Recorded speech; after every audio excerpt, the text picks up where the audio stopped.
Binter diz-se prejudicado com tarifas estipuladas pela Agência de Aviação Civil. Preços dos produtos importados aumentaram 2,0% no mês de agosto. Comissão Nacional de Onomástica passará a regulamentar e fazer admissibilidade dos nomes próprios. Número de mortos por ébola sobe para 100 na República Democrática do Congo. Crise dos refugiados centra atenções na Assembleia Geral da ONU. Refugiados moçambicanos regressam a casa.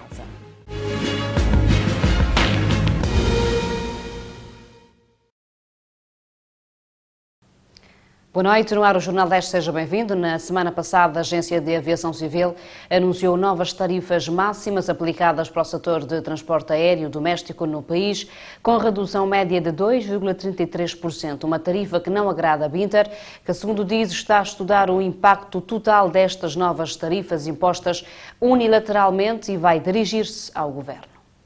Com esse reajuste, segundo um documento facultado pela Agência de Aviação Civil, pretende-se uma adequação aos novos paradigmas do transporte aéreo doméstico, caracterizando o mercado nacional sem restrições a partir de todos os aeroportos. Porém, Binter Cabo Verde, através de um comunicado, assegura que está a estudar o impacto total destas novas tarifas impostas unilateralmente e vai dirigir-se ao Governo para comunicar todas as consequências negativas que estas vão ter nos serviços atuais. Sublinha ainda que esta última decisão, que prejudica gravemente a Binter Cabo Verde, vem se juntar a uma série de medidas que a Agência de Aviação Civil tem aplicado contra a Binter Cabo Verde. Acrescenta desta forma que estas medidas põem em perigo a continuidade do serviço tal como estava planeado e vinha a ser feito. O mesmo documento explica que os compromissos entre o Governo e Binter, dizendo que o mercado se manteria livre e que a regulamentação respeitaria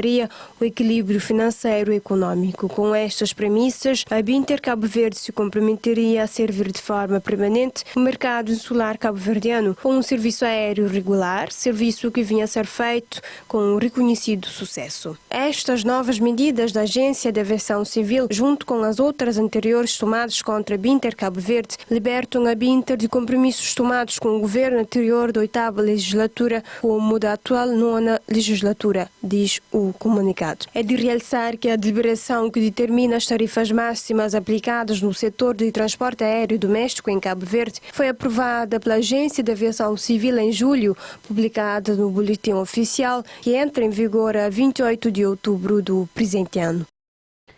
Mais de 27 milhões de euros é o valor do anteprojeto de orçamento do Parlamento, da CDAO, para 2019, adotado esta segunda-feira 24, durante a sessão que marca o último dia da segunda sessão extraordinária do Parlamento Comunitário, que vinha a decorrer em Abidjan, capital económica da Côte d'Ivoire.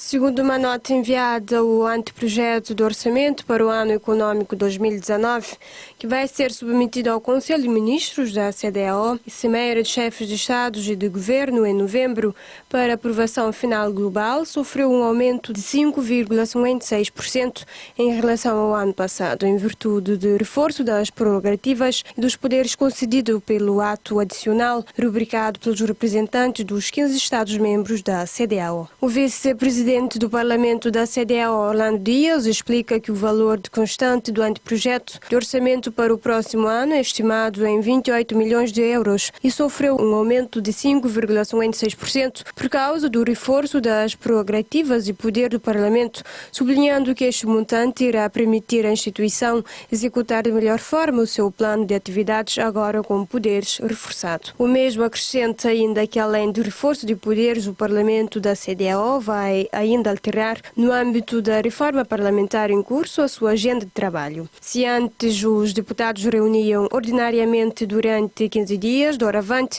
este período aumenta para um mês em cada sessão. O documento do anteprojeto de orçamento para 2019, tal como o das outras agências da CDAO, assenta-se no Plano Estratégico Regional, parte integrante da Visão 2020, que consiste, entre outro, em transformar a CDAO de Estado voltados para uma comunidade de povos. Mas, para isso, pressuporia a mudança de paradigma de um conjunto de práticas no relacionamento intracomunitário, avança a nota. Instado a pronunciar-se sobre a situação da dívida de Cabo Verde, Orlando Dias diz que o país fez um grande esforço no ano passado em pagar mais de $1 milhão, cerca de 136 mil contos, mas que Cabo Verde tem de assumir os seus compromissos junto da CEDEAO enquanto membro de pleno direito.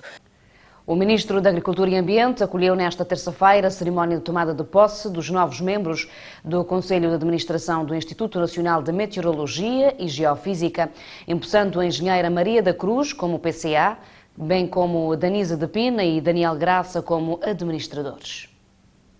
A engenheira Maria da Cruz, que foi empossada como PCA do Instituto Nacional de Meteorologia e Geofísica, afirmou que um dos desafios para o Instituto é a sustentabilidade, mas também prestar um serviço de qualidade na área da meteorologia. No entanto, destacou que já contam com um plano estratégico. Eu disse, um dos desafios do Instituto Nacional de Meteorologia é a sustentabilidade e também prestar um serviço de qualidade na área da meteorologia. E nós iniciamos hoje, como vê, estamos a tomar posse hoje. Vamos trabalhar num conjunto de instrumentos de gestão, inclusive no nosso plano estratégico. E a partir do momento que temos o nosso plano estratégico, vão estar espelhados tudo o que pretendemos fazer nesses últimos anos para o setor da meteorologia. Estando no início desta nova caminhada no Instituto Nacional de Meteorologia e Geofísica, a engenheira disse que o objetivo agora é trabalhar, dando assim a continuidade dos trabalhos feitos pela instituição, primando sempre pela qualidade e inovação. Estamos mesmo no início de uma caminhada e pretendemos, da nossa parte, pretendemos trabalhar. E no sentido de continuar os trabalhos, como já disse, que já a meteorologia é uma instituição que já tem uma história e vamos continuar esse trabalho, claro, primando e sempre para a qualidade, inovando também o setor da meteorologia. Também nesta cerimónia esteve presente o Ministro da Agricultura e Ambiente, Gilberto Silva, afirmando que o país tem um grande desafio pela frente no campo da meteorologia.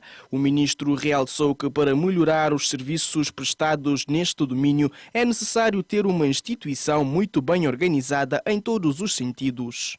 Nós precisamos, efetivamente, melhorar os serviços que são prestados ao país neste domínio. Mas para isso temos que ter, de facto, uma instituição muito bem organizada, capaz, que esteja bem atualizada do ponto de vista das tecnologias, da formação, dos recursos humanos, que tenha uma excelente relação, tanto a nível interno, com todos os utilizadores dos serviços meteorológicos, mas também que integre uma boa rede dos serviços meteorológicos no mundo e que tenha uma boa relação de cooperação com as instituições regionais, pan-africanas e mundiais. Foram assim empossados a engenheira Maria da Cruz como PCA do Instituto Nacional de Meteorologia e Geofísica, a engenheira Denise de Pina e Daniel Correia como administradores. A Ministra da Justiça, Janine Lelis, prestou esclarecimentos em relação às críticas que o PICV apresentou durante uma conferência de imprensa realizada em São Vicente, em que afirmaram que o serviço do cartório notarial não está a responder às necessidades da ilha e que existe um número insuficiente de funcionários. Janine Lelis diz que na semana passada foram contratadas 3 pessoas para acompanhamento do serviço e que pelo fato do cadastro social ter isenção de pagamento, há uma demanda maior, o que tenha causado constrangimentos. Na semana passada nós fizemos uma reunião de emergência para avaliar a situação e no seguimento desta reunião foi decidido e foi contratado e iniciaram funções no dia seguinte mais 3 pessoas para apoiar o funcionamento do serviço. Neste momento nós estamos a fazer a avaliação daquilo que é o volume de negócio e das pendências para poder tomar a decisão que se impuser. Não podemos garantir que será a criação de um novo cartório, mas poderá passar por isso ou não, e também poderá passar pela afetação de um adjunto. De todo modo, é preciso dizer que a situação está a acontecer porque nós estamos com projetos de reforma fundamentais que estão a acontecer neste momento no cartório de São Vicente, em especial a questão do cadastro. A mesma avançou que estão a acompanhar de perto a situação do cartório notarial de São Vicente e fazer análise para que o problema venha a ser resolvido.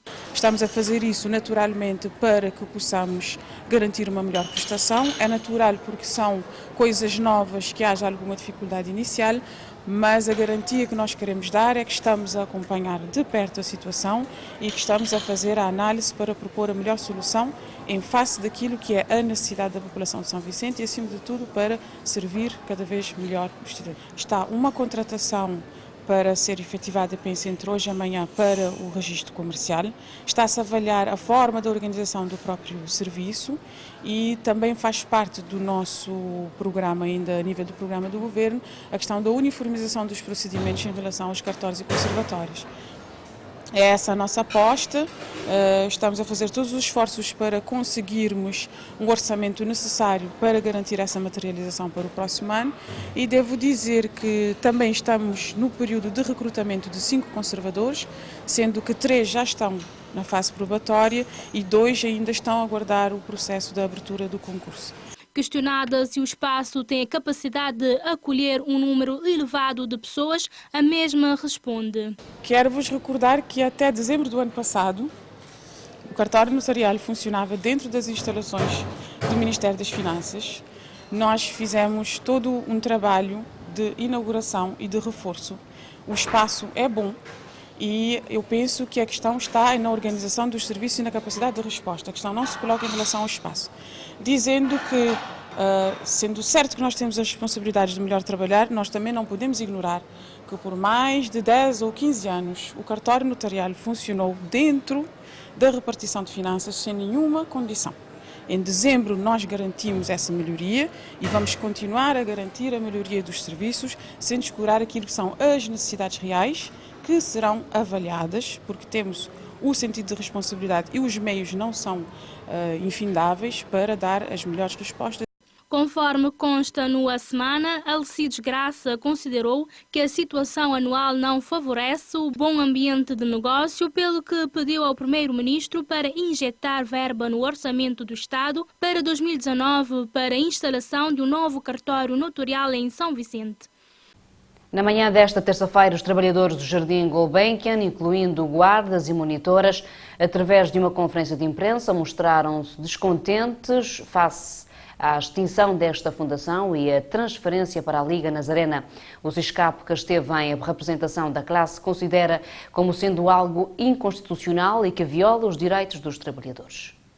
É que, segundo a resolução número 1, publicada no dia 10 de janeiro do presente ano, os jardins infantis, bem como o pessoal a eles afetos, pertencentes à Fundação Cabo-Verdiana de Solidariedade, serão transferidos para as câmaras municipais e prosseguir desta feita com a extinção da fundação. Ou seja, o jardim continuará a funcionar sim, mas sob tutela das câmaras municipais, o que até agora parece não funcionar para o Jardim Gulbenkian e Sorriso, ambos no Conselho da Praia, que até agora vêm-se de portas fechadas.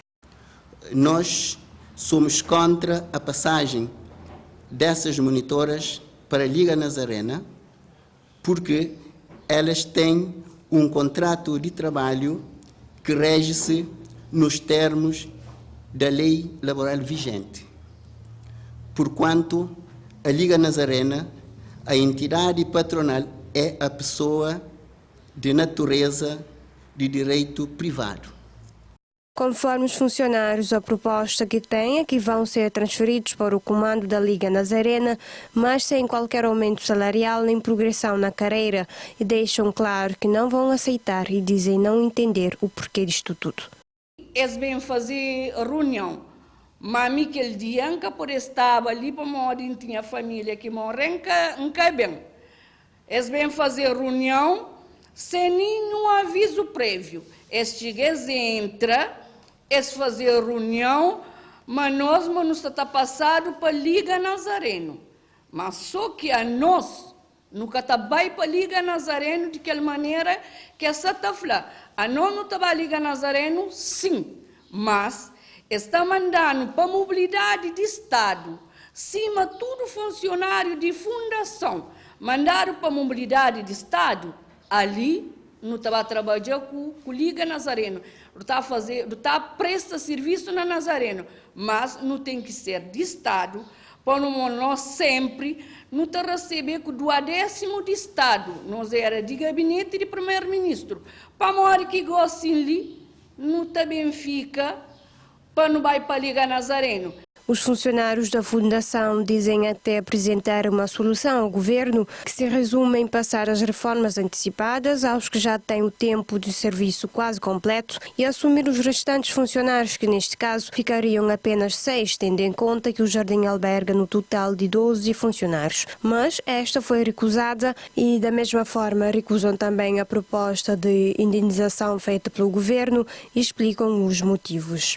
A não está bem para a reforma antecipada e que os outros 6 que fica, eles podem pôr vigilante na escola, está limpa, eles podem pôr a fazer comida, põe 3 vigilantes que fica, 3 monitoras, que o outro 3 monitoras manda para o Ministério da Educação. Era fácil, com entendimento, dava para fazer aquilo. A nós nunca teve uma indemnização dessa forma.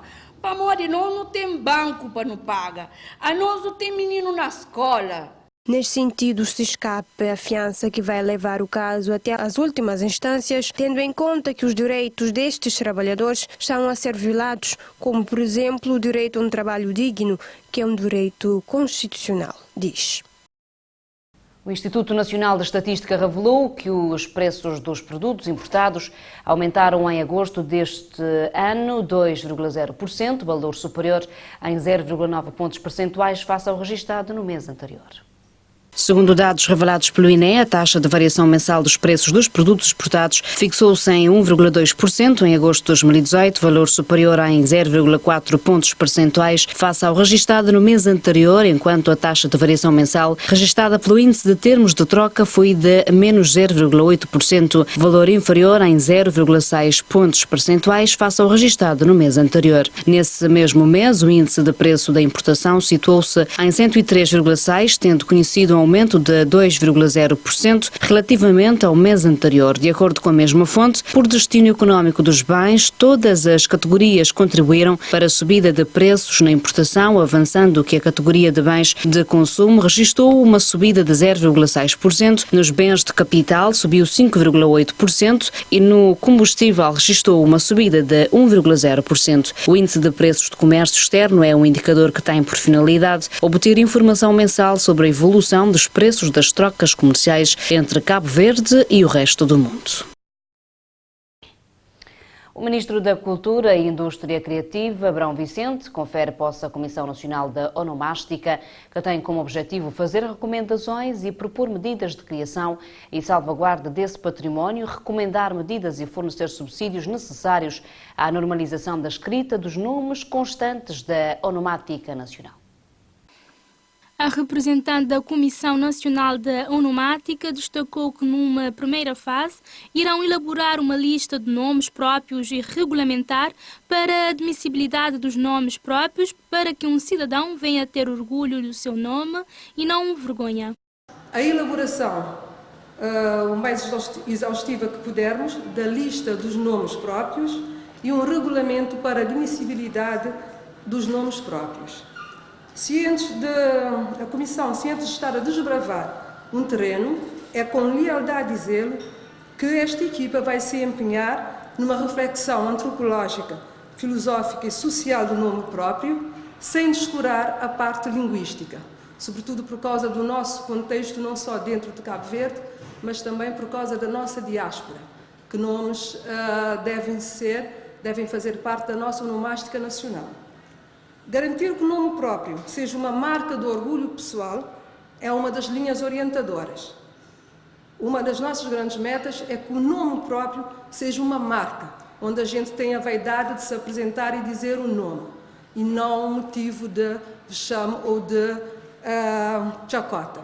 Abrão Vicente salienta que a criação da Comissão Nacional de Onomástica responde a uma necessidade de definir os critérios que devem nortear a atribuição dos nomes próprios.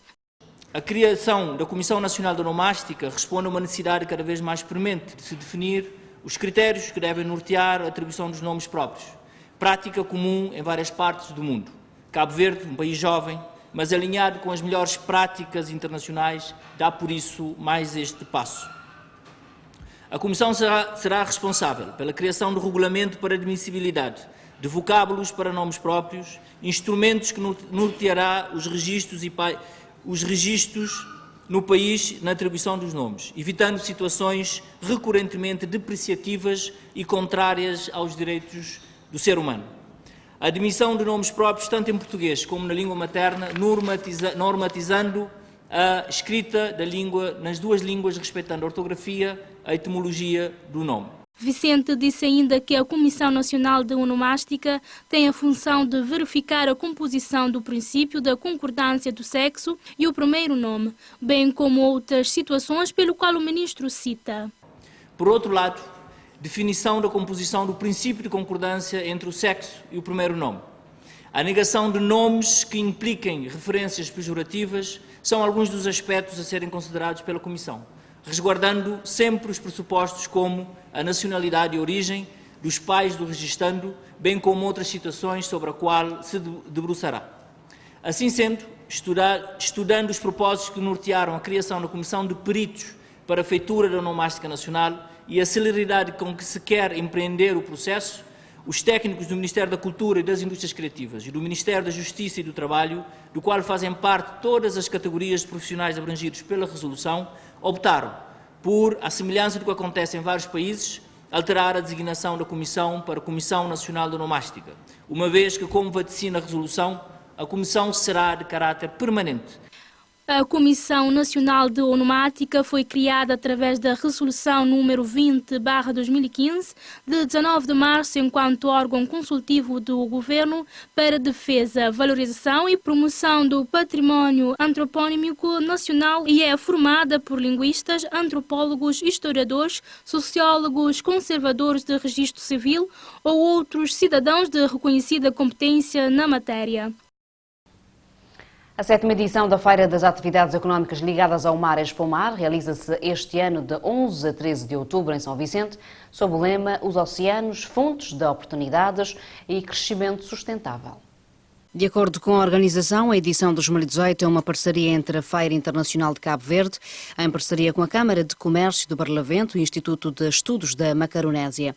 Neste âmbito, a Expomar procura afirmar-se como uma plataforma setorial de promoção de negócios e de partilha do saber, das experiências e concertação de esforços, visando melhorar a competitividade de Cabo Verde e da região, numa altura em que a ilha de São Vicente se reposiciona como para albergar investimentos estruturantes, os quais deverão sustentar a visão do desenvolvimento holístico que integra as pescas, o transbordo, o bunkering, o turismo de cruzeiro, a reparação naval, entre outros setores da economia marítima.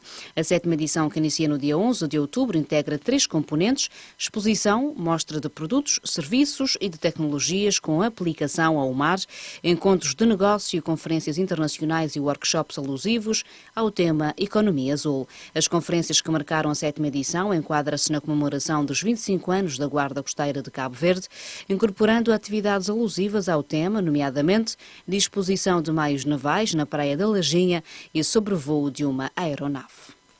A recuperação florestal do Planalto Leste de Santo Antão, alvo em julho de um incêndio que destruiu 200 hectares da floresta, deve arrancar ainda este ano com ações de replantação de árvores e conservação de solos. Segundo o Ministério da Agricultura e Ambiente, em Santo Antão está a ser preparada uma campanha de reflorestação do perímetro, ação que deve ser levada a cabo dentro de pouco tempo e que marca o início do plano de recuperação dessa floresta, estimado em 30.000 contos. A floresta do Planalto Leste, declarada reserva florestal em 1990, ficou seriamente afetada pelo incêndio no passado mês de julho, consumindo 13% do perímetro, 200 hectares, e a sua recuperação levará pelo menos 5 anos, segundo o Ministério da Agricultura e Ambiente. O plano de restauração da floresta, com 1.600 hectares de extensão, consiste em 4 ações: corte e limpeza, a replantação e conservação de solos e água, a produção de plantas e a informação de sensibilização. O Governo, além da recuperação da floresta em si, anunciou outros investimentos para o Planalto Leste de Santo Antão, que abarca ainda o reforço da proteção civil, a reposição, o abastecimento de água e indemnizações dos agricultores pelas perdas registadas. No total, as intervenções nessa localidade deverão rondar os 60 mil contos ao longo dos próximos anos. Acompanhe a África com as manchetes.